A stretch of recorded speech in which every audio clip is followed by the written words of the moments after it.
В днешно време, понеже искахте да направим паралел между монархиите тогава и монархиите днес, в днешно време, за съжаление, освен така да се каже бездиханната роля на днешните монарси, дълбоко компрометирани от това, което са сътворили през целия 20 век, в резултат на двете големи войни, е доста така иронична.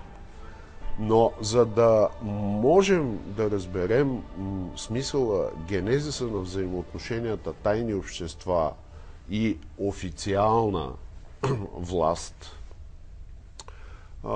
трябва да започнем още 950 години преди Христа. Строежа на Соломоновия храм. Основополагащата легенда за строителят на храма майстор Хирам, която легенда е в основата на почти цялата устройствена идеология на почти всички последващи тайни общества. Монархът Соломон, мъдрият Соломон, трябва да построи храма, но освен власт и пари, той няма нищо друго. Няма най-важното нещо. Няма познанието как това нещо се случва.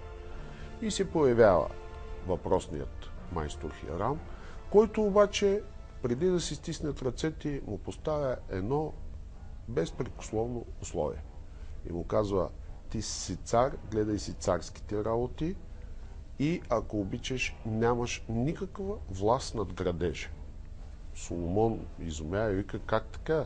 Аз те поръчвам, нали, давам ти тази голяма обществена поръчка, както е модерно днес да се казва, този огромен инфраструктурен проект. И искаш аз да нямам власт над това нещо. Не може, казва Хирам. И ако обичаш, предупреди си и попчето, мъдрия свещеник Садок тогава, и той да не се меси тук.